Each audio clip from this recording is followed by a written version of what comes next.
Hi guys, it's your girl, Kevalicious Kemo. It's been a great and easy week, but still, it's your favorite media girl, Kevalicious Kemo. So this episode is specially dedicated to girls. Yes, I would like to celebrate the International Girl Child Day. So this is my own special way of celebrating the Nigerian Girl Child Day. So today I'm going to be talking about a typical Nigerian girl child in a typical Nigerian household. Yes, being a typical Nigerian girl child in a Nigerian household isn't easy. Yes, you're meant to be grouped on your best behavior. Yes, there's no room for mistakes or compromises. Well, the boy in some cultures, they idolize the boy child, if they are the first, especially if they are the first born. Yes, but they still give the girl child. They still value the girl child a lot in the family, and so much is expected of her. A girl is reminded that she is the pride of her family, and so she can't afford to ruin a family's name or disgrace her family. She is taught to always walk with her head held high and also to be prim and proper. She's taught to be responsible, cautious, hardworking, and respectful. Yes, she from tender age she's taught so many things. Yes, because she's saddled with a lot of responsibilities. Yes, I always hear this line a lot in my family that my mom will be like, "Oh no, you're a girl. Come on, you have to be responsible." Yes, and I see that now. I have to be really responsible. Although some families treat their children equally, but the male child has still given some grace, to some extent. Like for example, if a male child does an offense, like just does something that is not supposed to be done, they might not really punish him. If they don't punish him, or they might just give him a little punishment. But if it's a female child, they will punish her and give her so much punishment. Yes, but I will grow up to be a future wife, mother, and the future Nigerian leader. I'll be right back, guys. Don't go away.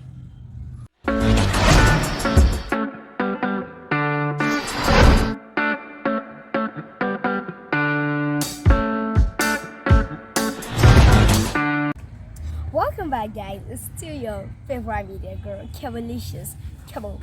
Well, I'm privileged to have a very beautiful and resourceful role model in the house. Yes, she's going to be sharing us some of her experience growing up in a typical African home.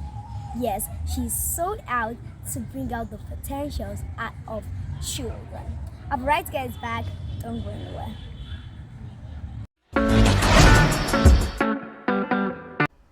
Hi, Kemi. Thank you for having me on your show today. All right. By the way, happy International Girl Child Day to all my beautiful girls in the Bright Quest Agency. Okay, so I got a message from Kemi, who happens to be the face of Bright Quest 2022. Okay, and the question goes like this. She was trying to ask me what it feels like being a typical, growing up as a typical Nigerian child. That's a very huge question. Well, let's run through it. I'm going to be running through some of my childhood memories, and I also made a research today because after when I got this the questions from Kemi, I decided to ask some of our team members in the agency. So I'm going to be sharing their experiences too. All right, first I will run down through mine. Growing up as a child in a typical African home, because I am partly Gambian and partly Nigerian, so I surfed through the two countries, Nigeria and Gambia. But I had most of my childhood in Gambia, and then my later teenage um, hood I had in Nigeria. Okay, so it should I say it was actually a very beautiful um, experience growing up in a typical African home. Firstly, I grew up in an extended family. I was raised alongside my cousins.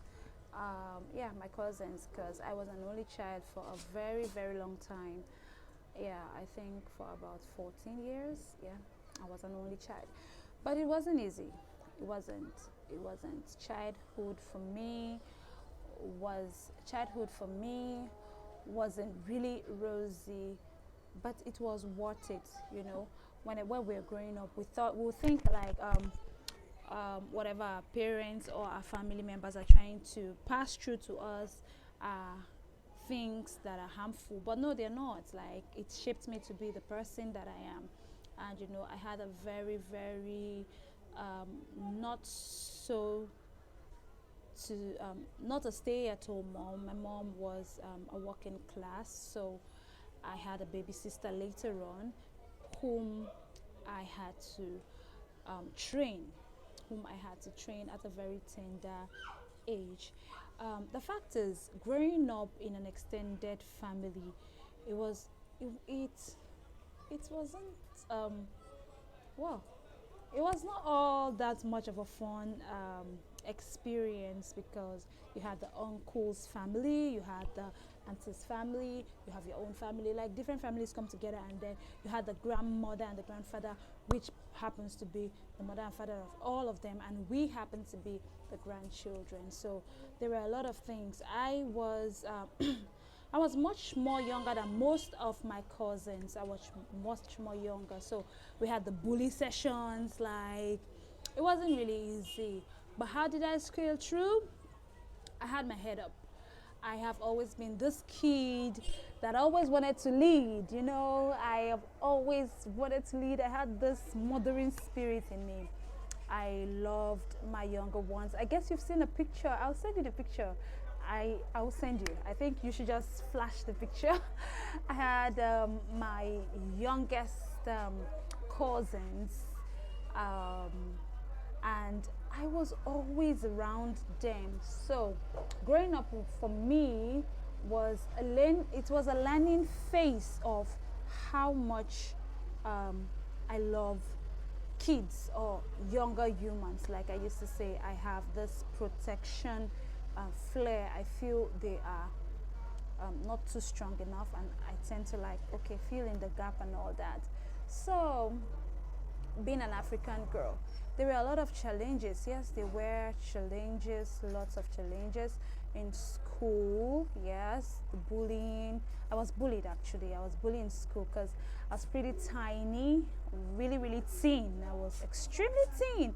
And even at home, they would body shame me, like, "Oh, you're very thin. Come on, sit down. You're thin. Look at the way you're thin." And yeah, but look at me now. I'm actually fighting with my weight. So I had that to deal with, and I also battle with an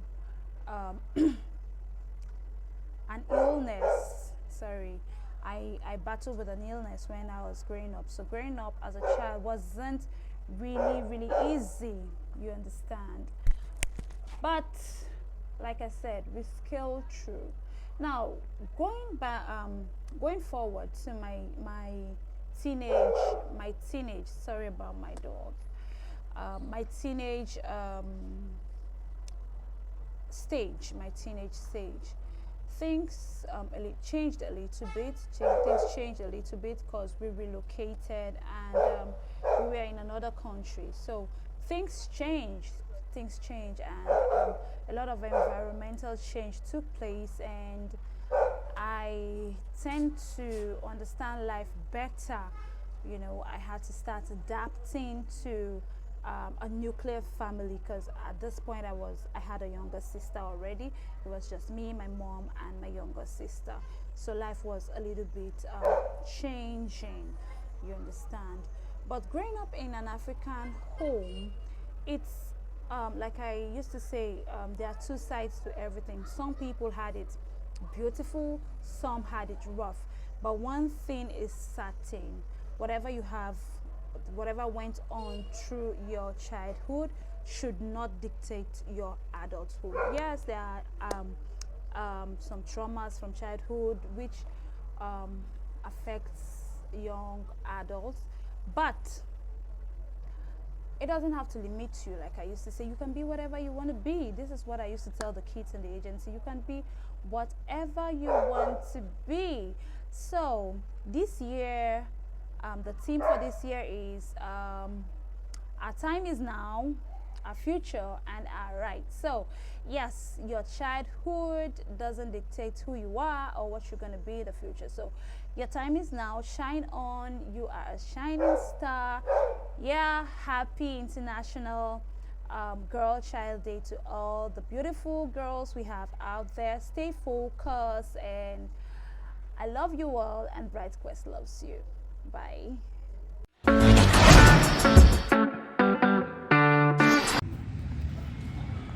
Welcome back, guys, to a girl Camelicious. Come on. Thank you so much, Bright as the future is emo. Well, guys, grab a snack because I'll be right back with some very interesting facts about girls.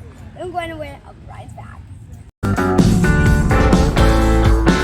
Do you know that girls hate talking dirty as much as guys do? 2. Girls enjoy talking a lot, yet they are talkative in nature than guys. A smile means a lot to girls. Yes, a whole lot. Girls are not what they pretend to be. And lastly, never tell a girl child that she's useless in any way. Yes, it really affects us. No. I hope you have enjoyed every bit of this video. See you next week with more beautiful episodes. Don't forget that this is still Camelicious Camel, your favorite major girl. Don't forget to like, share, and subscribe to my YouTube channel, Weekend with Camelicious Camel. Bye for now, and love you.